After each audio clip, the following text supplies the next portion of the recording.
Le journal nous parle de la crise entre l'exécutif et le législatif sur la déclaration de politique générale. L'APR hardit l'Assemblée. Le Sénat de l'APR exprime son soutien résolu au bureau de l'Assemblée. Il lui demande de ne rien céder et de ses prérogatives constitutionnelles. Le groupe Benno Bokk Yakaar invite à aller à la rencontre des autres groupes et des non-inscrits pour faire un bloc face aux détracteurs de nos institutions. Selon Abou Mbaw, nous n'avons pas à négocier quoi que ce soit avec ces gens au pouvoir.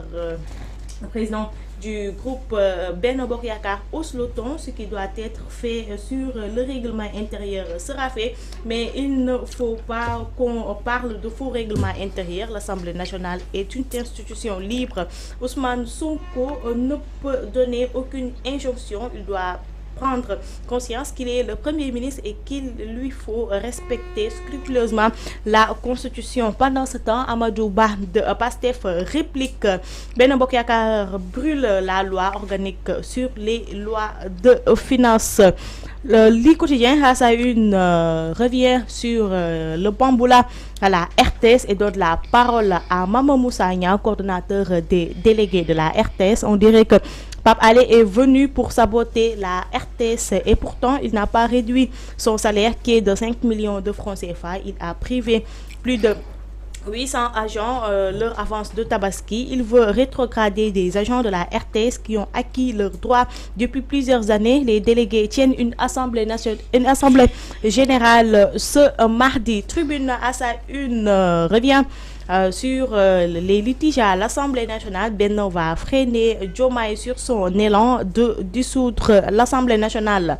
L'intégralité de l'article à lire en première page du journal. Les Échos à sa une, toujours dans la même mouvance, reste à l'Assemblée pour que le président de la République ne puisse plus dissoudre l'Assemblée. Les députés de Benno à fond dans leur projet. Walf Quotidien à sa une revient sur la réception de Mélenchon à l'UCAD, show au Grand Théâtre, visite à Colobane et à Anse Bernard. Comment Sonko faire ses militants? L'Observateur à sa une fait focus sur le patronat, l'entreprise en difficulté, l'ampleur du mal. L'interview alerte du président de la CNS Adama Lam. L'urgence qui s'attache aux difficultés des entreprises est prégnante. Beaucoup d'entreprises et d'entrepreneurs sont traumatisés par le fisc. Et nous terminons effectivement par le sport. Stade le quotidien qui revient sur la Copa América, des étincelles pour Brésil et Colombie. Mi ngoog li nga xam ne moom la yéenekaay daal di xëy tey li ci gën a fës bokk ci li nga xam ne